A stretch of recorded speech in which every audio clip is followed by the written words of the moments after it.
The Cindy mother was rising to one elbow, dabbing at the blood trickling from her temple. I'm all right, Hawaz. Are you? Yes, I'm fine. Did we... Hawaz looked up.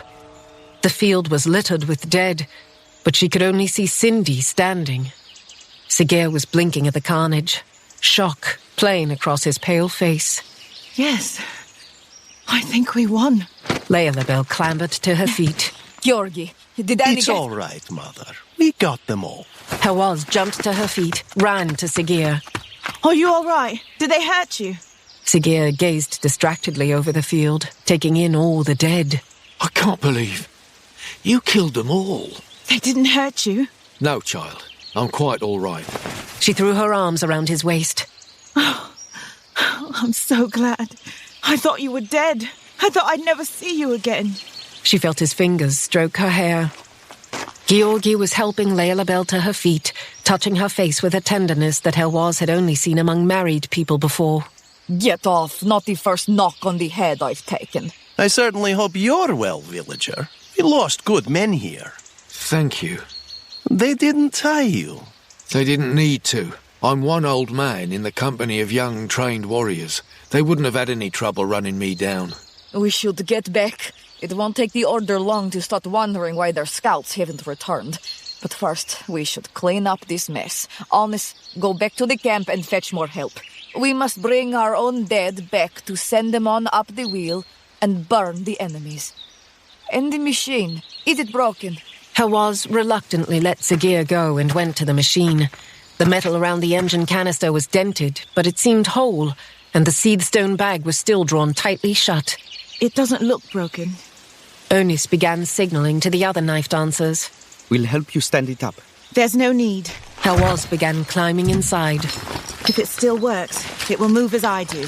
I can stand it up myself.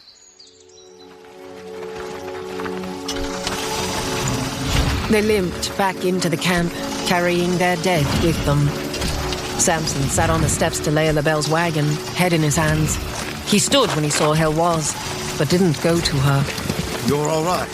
Garnet stood beside him, arms folded. The color had returned to his face. See, Samson? I told you the Emperor would not let his own come to harm.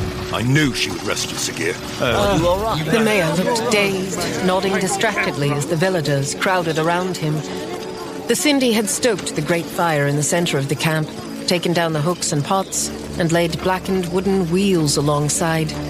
As Hawaz watched, they tied each of the fallen knife dancers to one. From their families, to send them up the wheel.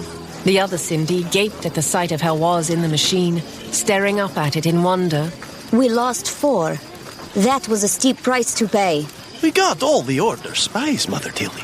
It will be a day at least, I would guess, before the Order realizes their people aren't coming back. We must be gone by then. And suddenly, the villagers were underfoot. The Cindy busied themselves packing up the camp, stowing their chairs and dousing their cook fires. Women appeared with broad-shouldered cart horses and put them in their traces to pull the wagons. Hawaz's people had only what they carried, and after the Cindy refused their attempts to help, they gave up, huddling miserably just outside the ring of activity as the sun sank farther and darkness enclosed them. The Cindy shot glares over their shoulders at the villagers as they worked, but none said anything. By the central fire, the 4 slain knife dancers lay strapped to their wheels like an accusation. What are they waiting for? I do not know, but they are moving on. We should speak with them. There isn't enough room in those wagons for all of us. Hawaz looked at the dead on their wheels, felt dread pricking at her stomach. I don't know that they want us to go with them. I fear you are right. The Emperor will provide for us. We need to know. If they won't have us with them, then we need to be moving too. And now! And we need to see what supply they can spare. The dread in Hawaz's stomach rose into her throat. She turned to Sigir. Can we outrun the Order without horses? Sigir looked at his feet and said nothing. Hawaz looked across the camp. There were 16 knife dancers who had returned with her, and she counted at least another 20.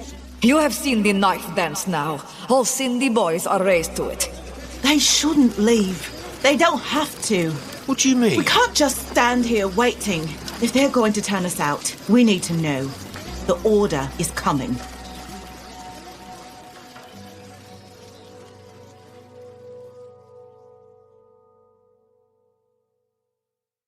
To keep listening to this audiobook, I've left you a link in the description so you can do it, at no cost thanks to Audible's 30-day free trial.